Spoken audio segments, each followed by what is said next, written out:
Well, the latest breaking news that we're getting in, the Prime Minister, well, he set up a committee to identify obsolete laws within 3 months' time.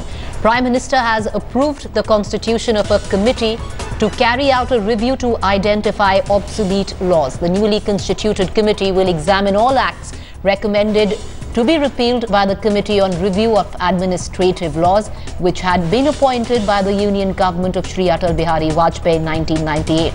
The Prime Minister has expressed concerns that out of the 1,382 acts recommended for repeal by the committee, only 450 have been repealed so far. He's also called for a focus and result-oriented exercise to systematically weed out archaic laws and rules. The committee will also examine acts and rules which may have become obsolete within the last 10 to 15 years. The committee will be chaired by Shri R. Ramanujam, Secretary PMO.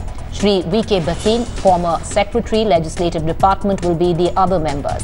The committee will submit its report within 3 months so that a comprehensive bill can be introduced in the winter session of Parliament based on this recommendation.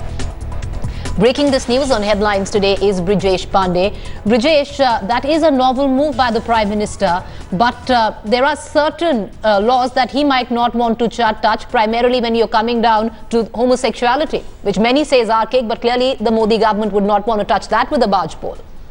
Well, those are the laws that Prime Ministers would definitely want to have a look at it, but is politically constrained given the fact that, the political mentor of BJP RSS has different views on it. But by and large, this particular committee will be extremely crucial to ensure the efficacy of the government in one way, and that most of these laws, which are extremely archaic in nature, and they are also the big roadblocks in issue of development, because they not only are out of sync of the time, the current time and the demands of the current time we had, but they are also a major impediment for any smooth functioning of the government. So the government is of the belief that once these archaic laws are repealed, the government will be able to function more smoothly and in a much broader framework of mind. So that is the biggest reason why this committee has been constituted by the Prime Minister, and since it will be headed by the Secretary of the Prime Minister's office, the Prime Minister will be keeping a very close tab on this.